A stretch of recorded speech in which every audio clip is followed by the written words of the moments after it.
உடனே பார்வோன் அவர்களை ஒடுக்க வேண்டும் என்கிறான். 12வது வசனம், ஆனாலும் அவர்களை எவ்வளவு ஒடுக்கினார்களோ அவ்வளவாய் அவர்கள் பலுகி பெருகினார்கள்.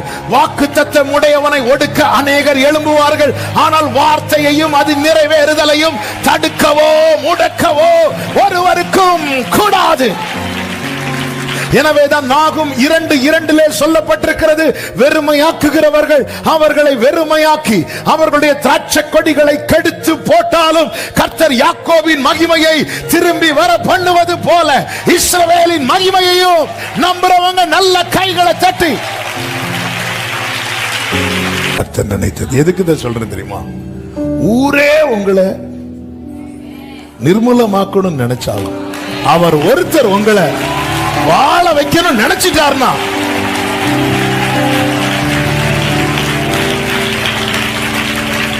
நீர் சொல்லியும் செய்யாதிருப்பீரோ, சொன்ன வார்த்தையை விலகாத பிரியாத சமூகமே. 32வது அதிகாரம் அதனுடைய 27வது வசனத்தை வாசிக்க கேட்கலாம். எரேமியா 32:27. இதோ நான் மாம்சமான யாவருக்கும் தேவனாகிய கர்த்தர், என்னாலே செய்யக்கூடாத அதிசயமான காரியம் ஒன்று உண்டோ? கைகளை உயர்த்தி ஹல்லேலூயா. கர்த்தர் சொல்லுகிறார் ஏசாயா தீர்க்கதரிசியை கொண்டு 14வது அதிகாரம் அதனுடைய 24வது வசனத்துல, நான் நினைத்திருக்கிறபடியே நடக்கும், நான் நிர்ணயித்தபடியே நிலை நிற்கும் என்று சேனைகளின் கர்த்தர் ஆணையிட்டு சொன்னார். அதாவது ஆண்டவருடைய நாமமே சத்தியம். ஆமேன். ஆமேன் என்றால் என்ன தெரியுமா? ஆமா வா இல்லையா அப்படி கிடையாது. ஆமேன் என்றாலே ஆம்தான் ஆம்தான். அதுல அந்த ஆமேன் என்றாலே அதுல இல்லை கிடையாது, இல்லை கிடையாது, இல்லை கிடையாது. ஹல்லேலூயா. ஆமேன் என்றாலே அதுல என்ன கிடையாது? இல்லை கிடையாது. அதனால வேர்டு வரும்போது நம்ம என்ன சொல்லணும்? சிலர் ஐயோம்பாங்க. ஐயோ ஆமென் ஆமென் ஆமென் என்கிற நாமம் உடையவர் சொல்லுகிறதாவது ஆமென் ஆமென். வாக்கு தத்தங்கள் எல்லாம் ஆமென் ஆமென் ஆமென். இயேசு சொன்னதெல்லாம் நினைக்கிறார். அவர் நினைத்ததை நிர்ணயிக்கிறார், நிர்ணயித்ததை நிறைவேற்றுகிறார். இவர் தான் சொல்லுகிறார், என்னால் செய்யக்கூடாத அதிசயமான காரியம் ஒன்று உண்டு. ஹல்லேலூயா. நினைத்ததை நிர்ணயிக்கிறார். பாபேல் கோபுரத்தை இடிக்கணும்னு நினைச்சிட்டார். எல்லாரும் சேர்ந்து கட்டுறாங்க, ஒரு ஆளா நின்று இடிக்கிறார். ஹல்லேலூயா. எல்லாரும் சேர்ந்து கட்டுறாங்க, ஒருத்தரா நின்று இடிக்கிறார். ஏன்னா அப்போ கெட்டணுங்கிற நினைவு அதிகமா, இடிக்கணுங்கிற நினைவு அதிகமா? பாபேல் கோபுரத்துக்கு இடிக்கணும்னு ஒருத்தர் நினைக்கிறார், கெட்டணும்னு ஊரே நினைக்குது. எல்லாரும் இப்போ நிறைய எந்த நினைவுகள், அது பொதுவாகவே நிறைய பேர் இல்ல, இந்த ஓட்டெடுப்பு எல்லாம் நடக்கிறது அப்படிதான். மெஜாரிட்டி அவர் சிங்கிளா தான் நிப்பார், தனியா தான் நிப்பார்.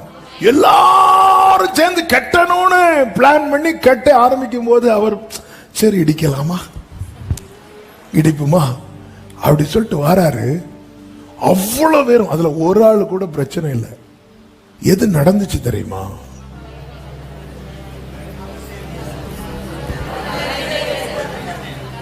கர்த்தர் நினைத்தது. எதுக்கு இதை சொல்றேன் தெரியுமா? ஊரே உங்களை நிர்மூலமாக்கணும்னு நினைச்சாலும் அவர் ஒருத்தர் உங்களை வாழ வைக்கணும் நினைச்சிட்டார்னா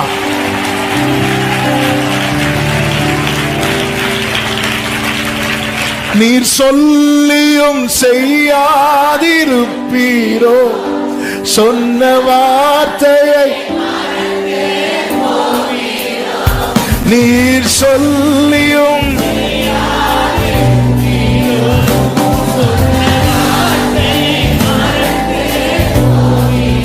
ஆமென். ஒரு முறை என்னிடம் நீர் சொன்ன குறித்திட்ட காலம்.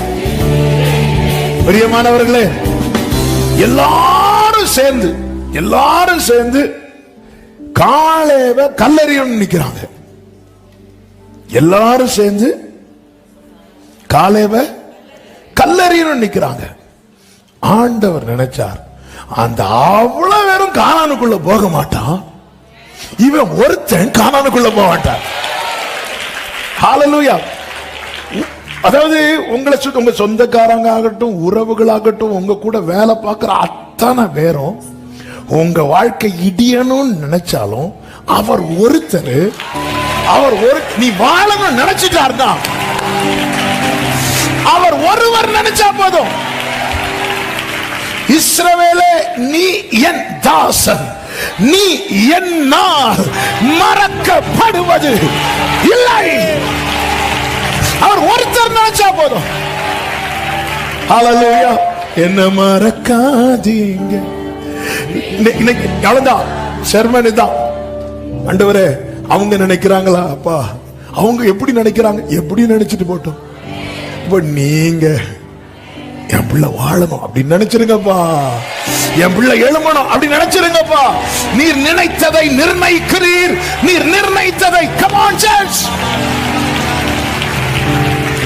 ஆமே. சில சொல்லுவாங்க, அவங்க மனசு வச்சாங்கன்னா இது நடக்கும், அவங்க மனசு வச்சாங்கன்னா இது நடக்கும். அவங்க மனசு எங்க கொண்டு வைக்கிறதுக்கு? ஹல்லேலூயா. இவங்க நினைச்சாங்க இங்க. ஹல்லேலூயா, ஹல்லேலூயா. ஆமே. எல்லாராலும் செத்தவனை போல முழுவதும் மறக்கப்பட்டவன் தான் யார் தெரியுமா? தாவீது. ஆனா அவனை ஒருத்தர் நினைச்சார், ஒருவர். அப்பா, இவங்க இப்படி நினைக்க மாட்டாங்களா? சிலரை நினைக்க வைக்கிறதுக்காக நாம படுற பிரயாசங்கள் இருக்கு தெரியுமா? ஆமென். சிலரை நினைக்க வைக்கிறதுக்காகவே என்னெல்லாம் கூத்து காட்டிட்டு இருக்கிறோம். ஆமென். தாவீதின் தகப்பன் மறந்தார், எல்லாரும் மறந்தாங்க. ஆமென். தாவீது சொல்றாரு, என் உட்காருதல், என் எழுந்திருத்தல், நான் நடக்கிறது, நான் படுக்கிறது, நான் நினைக்கிறது, நான் பேசுறது, இது என் அப்பாவுக்கு தெரியல, அது எனக்கு கவலை இல்லை. எங்க அம்மாவுக்கு தெரியல, எனக்கு கவலை இல்லை. என் சகோதரர்களுக்கு தெரியல, எனக்கு கவலை இல்லை. ஆனால் என்னை ஆராய்ந்து அறிந்திருக்கிற ஒருவர் பரலோகத்தில் இருக்கு. அது போதும், அது போதும். என்னுடைய உயர் தளத்தில் என்னை நிறுத்துவார். என்னை பலத்தால் இடை கட்டி என் வழியை செவ்வையாக்கி என் கால்களை மான் கால்களை போலாக்கி. சபையே, அதான் எனக்கு விரோதமாய் ஒரு பாளையமே எழும்பினாலும் இதிலே நம்பிக்கையா இருப்பேன், இதிலே நம்பிக்கையா இருப்பேன். நம்ம எதுல நம்பிக்கையா இருக்கிறோம்? ஹல்லேலூயா. நான் இதிலே நம்பிக்கையா இருப்பேன். ஆண்டவர், நான் வாழணும்னு நீங்க மட்டும் நினைச்சிட்டீங்கன்னா எந்த பாதையையும் எந்த சூழ்நிலையும் உங்க கரம் இருக்க, உங்க கரம் இருக்க. ஹல்லேலூயா. எல்லாரும் சேர்ந்து இவனை கீழே தள்ளிடுவோம், எல்லாரும் சேர்ந்து இவனை ஒதுக்கிறோம். எல்லாரும் அப்படி நினைக்கட்டும். ஆண்டவரே, நீங்க எப்படி நினைக்கிறீங்க? கர்த்தர் எப்படி நினைக்கிறார்? கர்த்தருடைய நினைவுகள், கர்த்தருடைய பரிசுத்த நாமத்திற்கு மகிமை உண்டாவதாக. சங்கீதம் 33:11 இப்படி சொல்லப்பட்டிருக்கிறது, கர்த்தருடைய ஆலோசனை நித்திய காலமாகவும் அவருடைய இருதயத்தின் நினைவுகள் தலைமுறை, the thoughts of his heart to all generations. தலைமுறையாக நிற்குமா? எங்க நம்ம நினைவுகள் எவ்வளவு நாள் நிற்கும் நமக்குள்ள? ஆமென். இந்த காலேஜ் ஸ்கூல்லாம் முடிச்சு போகும்போது ஆட்டோகிராஃப் எழுதுவாங்க, இப்போ உண்டான்னு தெரியல. எனக்கு நிறைய பேர் எழுதி கொடுத்தாங்க, நானும் எழுதி கொடுத்தேன். எழுதி தந்து டைரி உட்பட எழுதின நபர்கள் ஒருவரையும் காணோம். ஹல்லேலூயா. ஆனா கர்த்தர் நம்மளை பத்தி ஒண்ணு நினைக்கிறார் பாருங்க. அவருடைய நினைவுகளின் அந்த வலிமையும் அந்த மேன்மையும் என்பது அவர் அப்படி நினைக்கிறார். ஆபிரகாம் அப்படி நினைக்கிறார்னா அந்த நினைவுக்குள்ள ஈசாக்கு மட்டும் கிடையாது, தலைமுறை தலைமுறை நம்மளை நினைக்கும் போது ஒரு நாள் நினைச்சு, சில டைம் பாருங்க, சில நல்ல மூட்ல இருக்கும் போது நல்ல நினைச்சு அப்படி செய்வோம் இப்படி செய்வோம் அப்படிம்பாங்க சொல்லுவாங்க. நினைக்கிறது தானே சொல்லுவாங்க. நினைவு நல்லாயிட்டுன்னா நிறைய நன்மையை பேசுவோம்ல.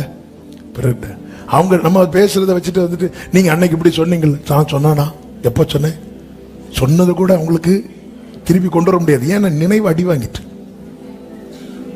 சிலருக்கு பாருங்க, இந்த நினைவு அடி வாங்கினதும் இது யார் தெரியுமா, தெரியல, அவ்வளவு நாள் கூட பழகிருப்பாங்க, அவ்வளவு நாள் பழகிருப்பாங்க. ஒரு சின்ன ஆக்சிடென்ட்லயோ அல்லது ஒரு வியாதியிலையோ நினைவில் எங்கேயோ பிரச்சனை ஆயிருக்கும். யார் தெரியுமா, தெரியாது, தெரியாது. கூட இருக்கிற துணையா இருப்பாங்க, தெரியாது. நினைவு அடி வாங்கிச்சுன்னா ஆள தெரியாது. எதுக்கு இது சொல்றேன் தெரியுமா, என் ஆண்டவருடைய நினைவுகள் தலைமுறை தலைமுறைக்கு நிற்கும். அதன் அர்த்தம் என்ன, இன்னைக்கு என்ன தெரியும்னு சொல்லிட்டு நாளைக்கு என்ன தெரியாதுன்னு சொல்ல மாட்டா. ஆமே. உங்ககிட்ட இருந்து நன்மையை வாங்கின அல்லது உங்களால ரொம்ப நன்மை பெற்ற பயன் பெற்றவங்க திடீர்னு ஒரு நாள் உங்களை தெரியாதுன்னு சொல்றாங்கன்னா அதுக்கு ரீசன் என்ன அப்படின்னா, உங்களை குறித்த நல்ல நினைவுகள் அவர்களுக்குள் இருந்து போய்விட்டது என்று அர்த்தம். உங்களை குறித்த நல்ல நினைவுகள் போய்விட்டது. அந்த வியாதிக்கு என்ன பேர் சொல்லுவாங்க, மறதி, அம்னீஷியாவா? ஆமா, கரெக்ட். அப்படி அவங்க உங்களை கல்யாணத்துக்கு கூப்பிடலையா, பாவம் அம்னீஷியா. அவங்க அவங்கள்ட்ட சொல்ல நமக்கு வியாதி வந்த மாதிரி ஃபீல் பண்ணிட்டு இருப்போம். ஆமா, ஆண்டவர் மாத்தி யோசிக்க வைக்கிறார்ல. நம்ம ஏதோ நம்மளெல்லாம் கூப்பிடல, ஏய் மறந்துட்டாங்க, ஜோமண்ணு மறதி வியாதி வந்துட்டு. அதுக்குன்னு ஸ்டேட்டஸ்ல போடாதீங்க, எங்க சித்தப்பாக்கு எங்க பெரியப்பாவுக்கு அப்படி போட்டுறாதீங்க. மறந்துட்டாங்கப்பா. ஹல்லேலூயா. மறப்பாங்க. சிங்கத்தின் கைக்கு தாவீது ஆடுகளை மீட்டதை எல்லாம் தகப்பன் மறக்கிறான். எல்லாரும் மறப்பாங்க. ஆனா ஒருவருடைய நினைவு தலைமுறை தலைமுறை.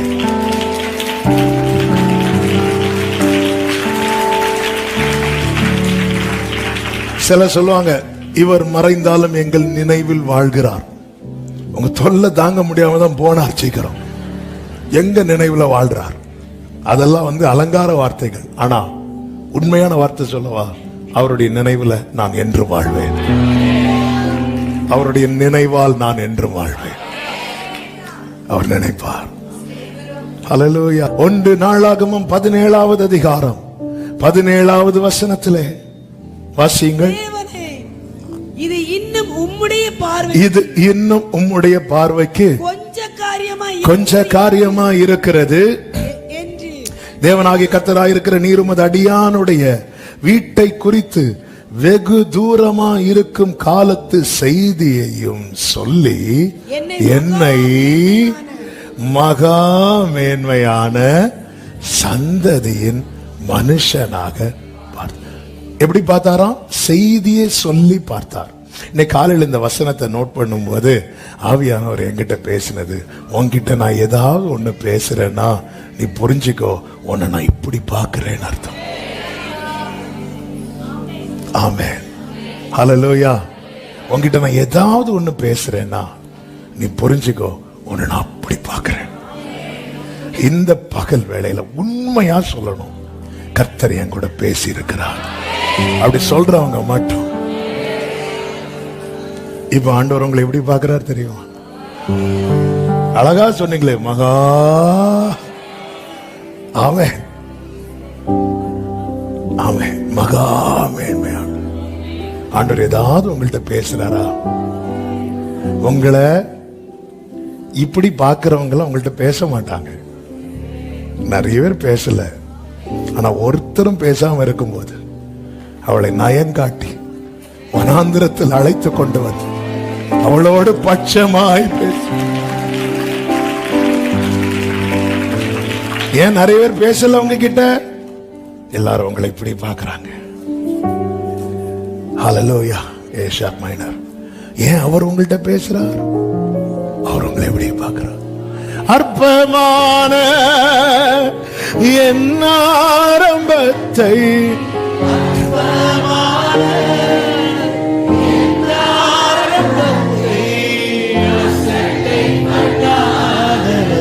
க்ளோரே அன்பா ஆமென் தயவால் ஆமென். நம்ம புலம்பலே நம்மை அற்பமாய் பார்க்கிற 1000 பேர் உண்டு. ஆனா தாவீதின் சங்கீதமே தன்னை மேன்மையாய் பார்க்கிற ஒருவர். உங்ககிட்ட கர்த்தர் பேசுறாரா? கர்த்தர் உங்களை எப்படி பார்க்கிறார் தெரியுமா? நம்ம யார்கிட்ட பேசுவோம்? யாரை எப்படி பார்க்கிறோம்? அவங்கள்ட்ட தான் பேசுவோம். அவங்க கிட்ட தானே பேச ஆசைப்படுவோம். அவங்க கிட்ட தானே பேச விரும்புவோம். தாவீதுகிட்ட பேசிட்டே இருக்கிறார், பேசுறார். ஆண்டவர் என்கிட்ட பேசுறார் அப்படிங்கிற ஒரு ஃபீல் இருக்கா? கர்த்தர் உங்களை எப்படி பார்க்கிறார்? சொல்லிட்டு அடுத்த வசனத்துல சொல்றாரு, உமது அடியானுக்கு உண்டான என்றல்ல உண்டாகும் கனத்தை பற்றி தாவீது அப்புறம் உம்மோட சொல்வது. அதன் அர்த்தம் என்ன? கர்த்தர் என்ன மேன்மையா பார்த்து என்கிட்ட பேசிட்டார்னாலே எனக்கு கனம் உண்டாக போகிறது. ஆமென் சொல்லுங்க பார்க்கலாம். உமது அடியான் வார்த்தை வருதா? உமது அடியானுக்கு உண்டாகும் கனத்தை பற்றி கர்த்தர் என்ன அப்படி பார்த்தார்.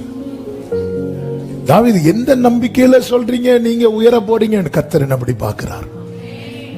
எந்த நம்பிக்கையில சொல்றீங்க நீங்க ஆசீர்வதிக்கப்பட போறீங்க? கர்த்தர் என்ன அப்படி பார்க்கிறார்.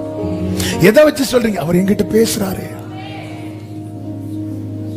பேசுறாரா? அவங்க கிட்ட பேசுறாரா? எத்தனை பேர் லிட்டரலா நான் கர்த்தர் என்னோடு தான் பேசுகிறார் அப்படிங்கறத என் வாழ்க்கையில அனுபவிச்சிருக்கிறேன்னு சொல்றாங்க?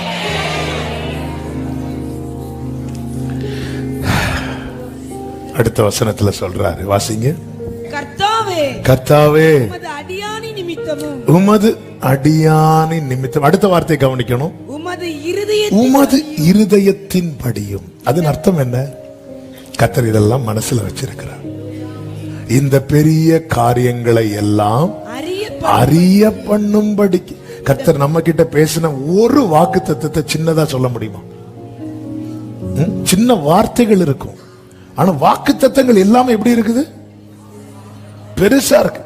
நம்ம வாளாகவாவது ட்ரை பண்ணிட்டு இருக்கும் போது அவர் சொல்லுவார், நீ தலையா வாய்ப்பார். ஆமே.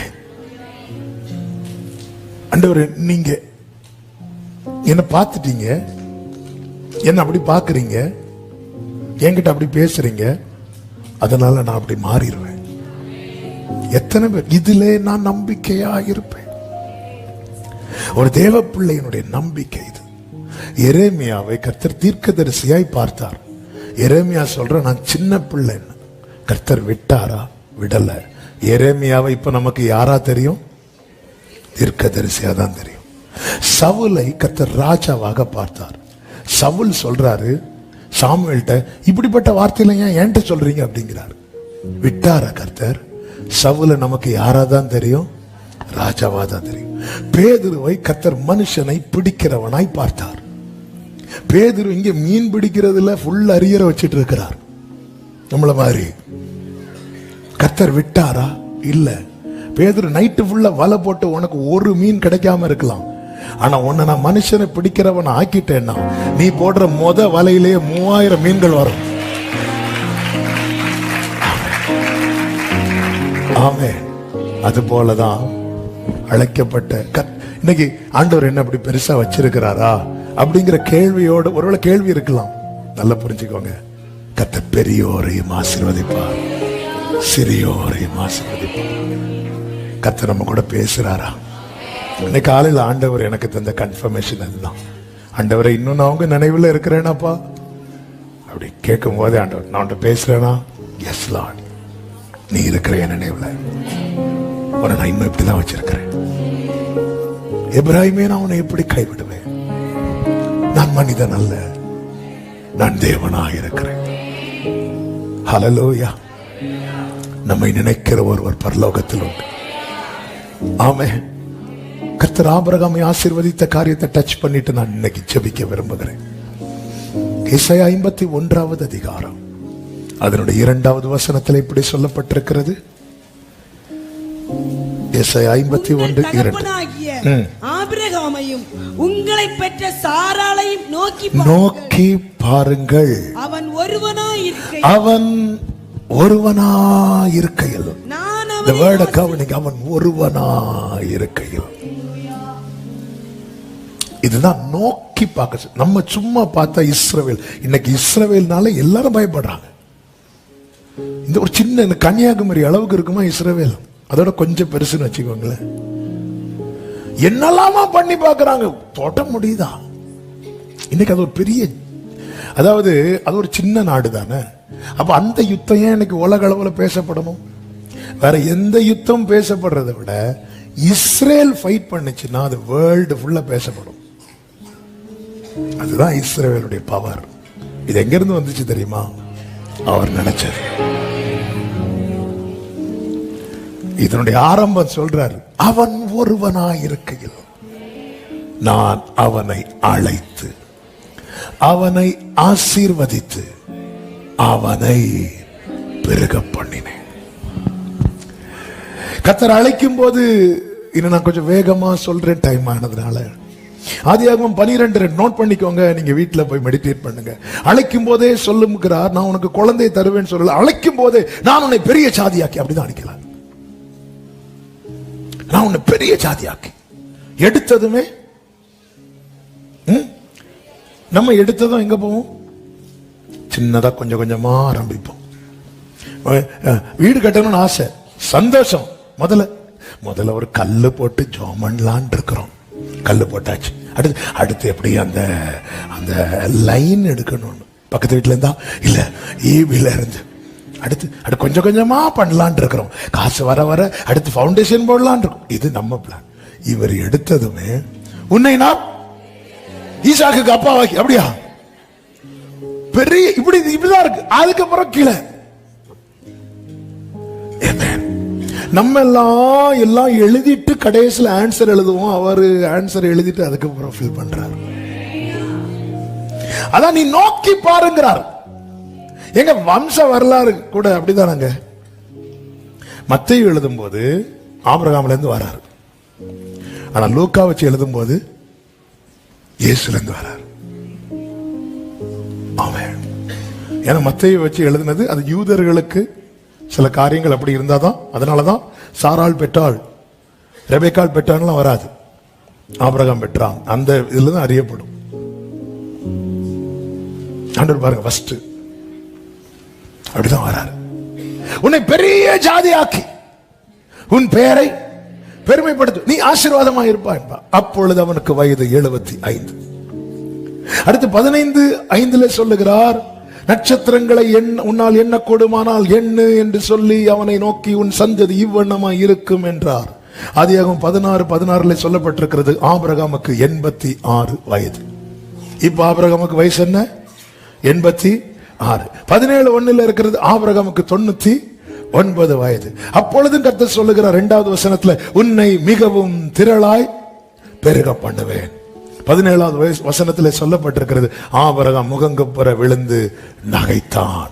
18வது அதிகாரம் 12வது வசனத்திலே சொல்லப்பட்டிருக்கிறது, சாராள் தன் உள்ளத்திலே நகைத்தாள்.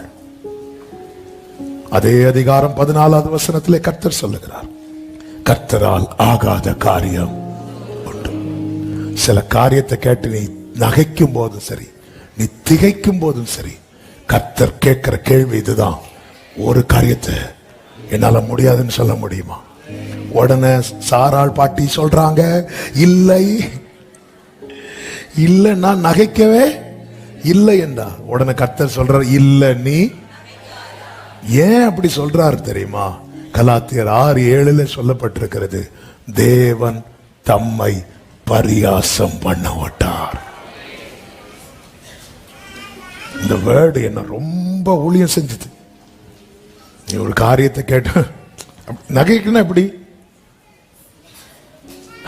கேட்கும்போது, ஒரு காலத்தில் இப்படி கேட்கும்போது ஆமேன்னு சொன்னோம். இப்ப கேட்கும்போது நமக்கு எப்படி இருக்கு தெரியுமா? உள்ளத்துல வெளியே ஆமேனா ஆமே ஆமே உள்ள. நாங்க 25 வருஷமா அண்ணா அவர் கிழவர் இருக்கார் வெளியே. ஃபர்ஸ்ட் சாராள் தன்னை ஒத்துக்கொண்டார்கள் தான் கிழவி என்று. நீங்கள் ஒத்துக்கொள்ளுங்கள் அற்புதம் நடக்கும். இந்த கிழவிக்கு ஆண்டவர் சொல்ற, நீ நகைத்த தேவனால் ஆகாத காரியம் உண்டோ? வேதம் சொல்லுகிறது, கர்த்தருக்கு மகிமை உண்டாவதாக. ஆதியாகமம் 21:1 கர்த்தர் தாம் சொல்லி இருந்தபடி சாராள் பேரில் கடாட்சமானார். கர்த்தர் தாம் உரைத்தபடி சாராளுக்கு செய்தருளினார். தேவன் குறித்திருந்த காலத்திலே அவனுக்கு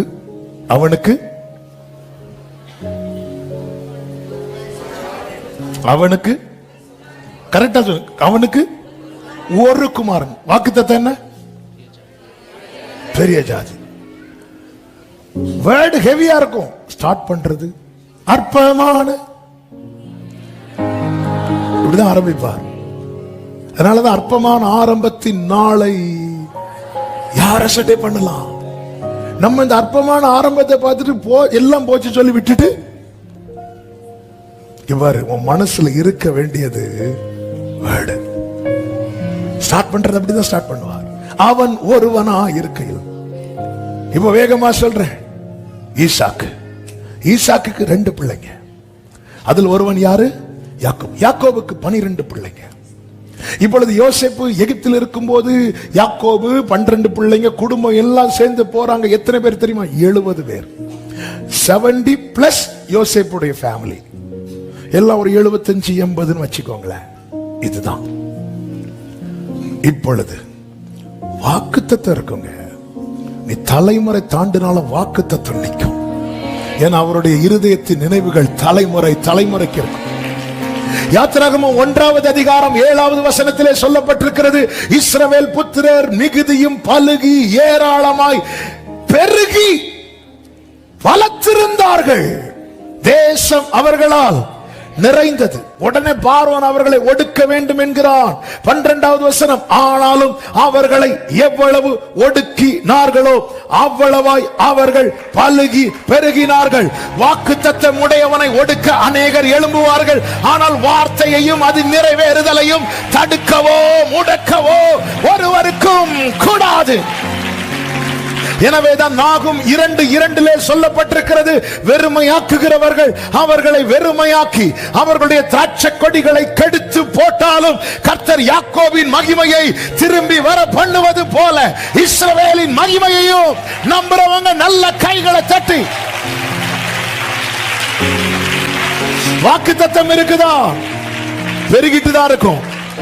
வாக்குத்தத்தம் இருக்குனாலே ஒடுக்குகிறவன் எழும்புவான். ஆனால் அவன் தான் ஒடுங்கி போவான்.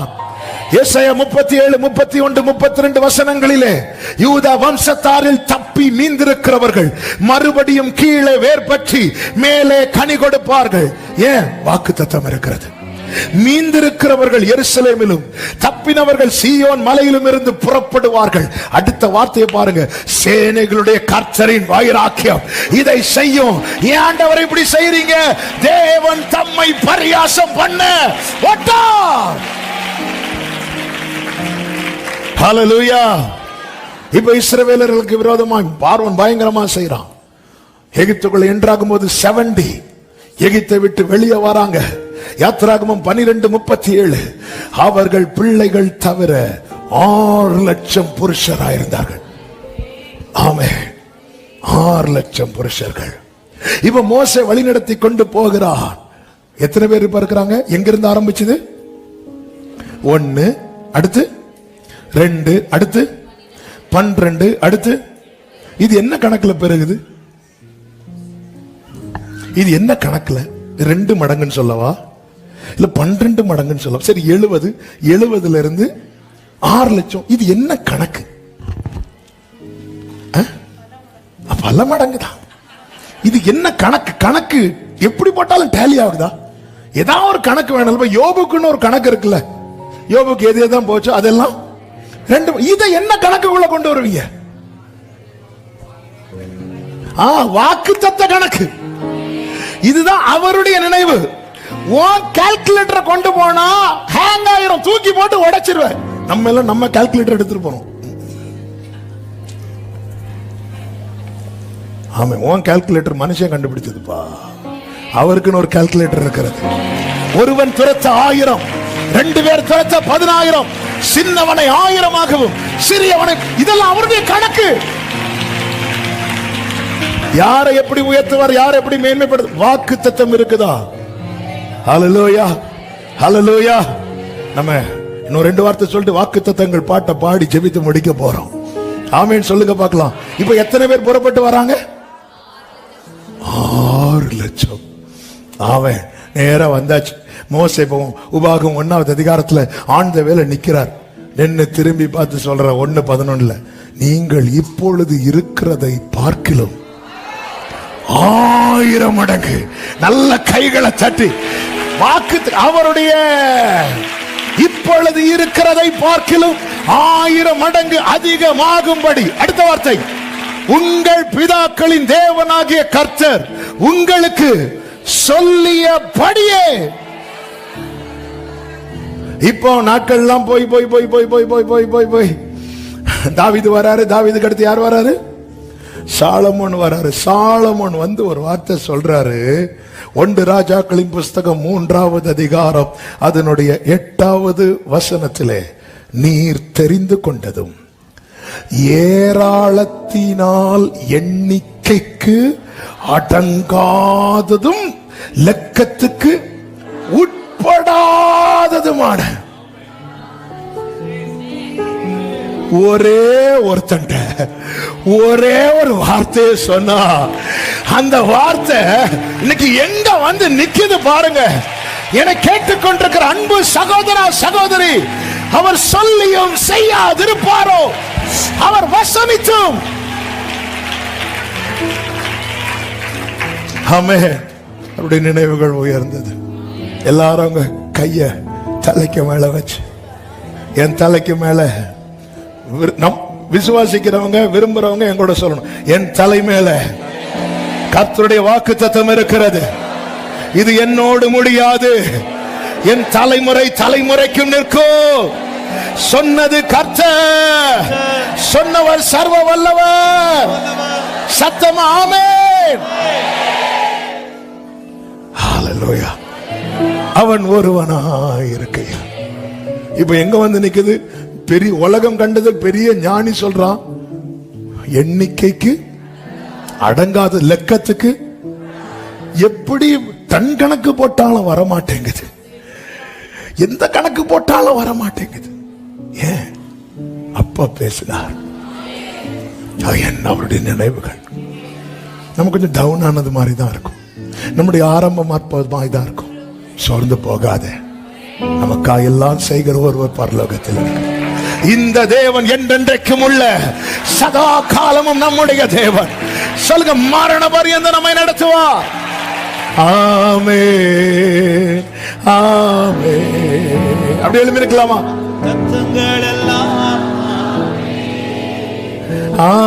ஆமென். இயேசு சொன்னதெல்லாம் நம்பிக்கையோடு அப்படி எழும்பும் போதே நம்ம மைண்ட்ல உடனே என்ன வரணும் தெரியுமா? ஆபிரகாமுக்கு சொன்ன வார்த்தை இல்ல, நமக்கு சொன்ன வார்த்தை வரணும். சொல்லி இருக்கிறாரா? சொல்லி இருக்கிறார். ஆமென் என்னும் நாமத்தை உடையவர். ஹல்லேலூயா. கர்த்தர் நல்லவர். எல்லாரும் சேர்ந்து இந்த கோரஸ நம்பிக்கையோடு பாடி கர்த்தரை கொண்டாடுவோம். எல்லா நல்ல கைகளை தட்டி ஆமென். வாக்கு தத்தங்கள் கிறிஸ்துவுக்குள்ளே ஆமென்று இருக்கின்றதே. வாக்கு தத்தங்கள் ஆமென் என்றோ அவர் சர்வ வல்ல தேவனாயிருப்பதா வார்த்தைகள் எல்லாம் நிறைவேறும். அவர் உண்மையுள்ள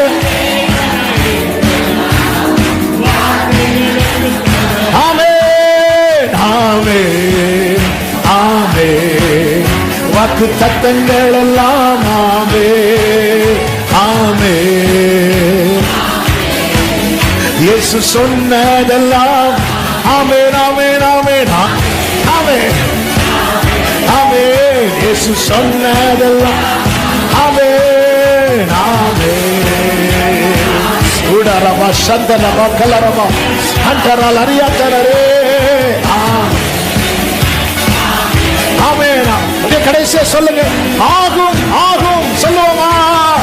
ஆகும் எல்லாம் ஆகும் உம்மாலேதான் எல்லாம் ஆகும். ஓ என் இயேசுவாலே எல்லாம் ஆகும் ஆகும். ஹல்லேலூயா ஆமென். உம்மாலே நல்ல கைகளை தட்டி தேவனுக்கு மகிமை. முழு பலத்தோடு முழு பலத்தோடு அவருடைய நினைவுகள் தலைமுறை தலைமுறைக்கு நிற்கும். ஹல்லேலூயா ஹல்லேலூயா ஹல்லேலூயா. நன்றி ஆண்டவரே.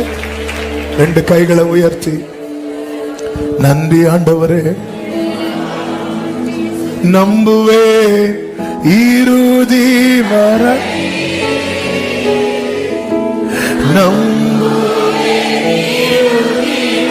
என் ஓட்டத்தில் நான் தனிமை இல்லை. என் ஓட்டத்தில் நான் தனிமை இல்லை. ஓ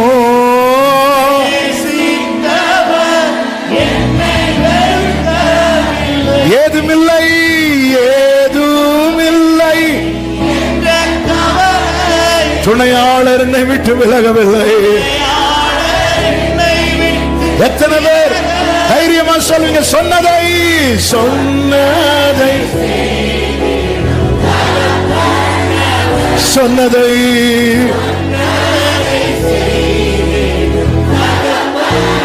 நம்புவே.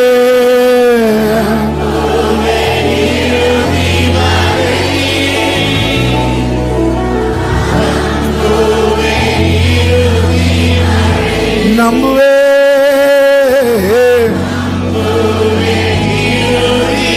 Jesus.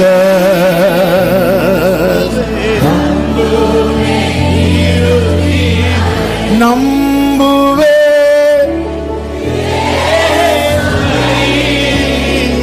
நம்புவே இயேசுவை. ஆமென்.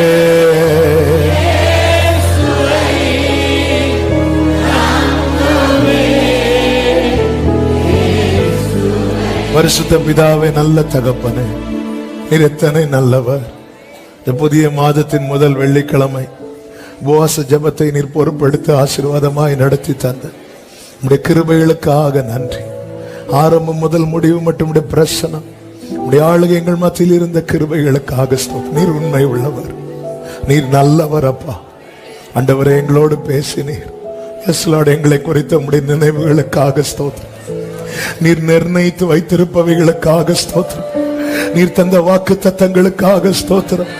இது எங்களோடு நிற்காமல் தலைமுறைக்கும் தொடரும் என இந்த நாளிலே நீர் எங்களோடு பேசி உறுதிப்படுத்தின உம்முடைய கிருபைகளுக்காக நன்றி நன்றி நன்றி அப்பா. ஒவ்வொருவரையும் மனதார வாழ்த்தி ஆசீர்வதிக்க ஆண்டவரே, ஆபிரகாமை குறித்த சாட்சி இன்று எப்படி பேசப்படுகிறதோ அப்படி உம்முடைய பிள்ளைகளை குறித்த சாட்சிகளும் பேசப்படுவதாக. கர்த்தர் ஆளுகைக்குட்படுத்தி ஆசீர்வதித்து இவர்களை குடும்பமாய் பாதுகாத்து இவர்கள் வாசஸ்தலங்களுக்கு நீர் இரக்கம் செய்யும்படி செபிக்கிறோம். கண்மணி போல காத்து கொள்ளும், கிருபை உண்டாகட்டும். சமாதானத்தோடு அனுப்பி சாட்சியாய் கொண்டு வாரும். ஆங்காங்கே இருந்து ஆன்லைன் மூலமாக இணைந்திருக்கிறவர்களை அப்படியே சொல்லி வாழ்த்தி ஆசீர்வதித்து செபிக்கிறோம். எல்லா மகிமை கனம் துதி ஸ்தோத்திரங்கள் அனைத்தும் ஒருவருக்கே செலுத்துகிறோம். இரட்சகர் இயேசு கிறிஸ்துவின் நாமத்தில் பிதாவே, ஆமென். என் ஆத்துமாவே கர்த்தரை ஸ்தோத்திரி, முழு உள்ளமே அவருடைய பரிசுத்த நாமத்தை ஸ்தோத்திரி. என் ஆத்துமாவே கர்த்தரை ஸ்தோத்திரி. கர்த்தர் செய்த சகல உபகாரங்களை மறவாதே. ஆமென். நம்முடைய கர்த்தராகிய இயேசு கிறிஸ்துவின் கிருபையும் பிதாவாகிய தேவனுடைய அன்பும் பரிசுத்த ஆவியானவருடைய ஐக்கியமும் சிநேகமும் பாதுகாவலும் நம் அனைவரோடும் எல்லா பரிசுத்தவான்களோடு கூட கர்த்தருடைய வருகை மட்டும் தங்கி இருப்பதாக. ஆமென். ஹல்லேலூயா. God bless you. சமாதானத்தோடு போய் வாருங்கள். கர்த்தர் உங்களை ஆசீர்வதிப்பாராக. ஆமென்.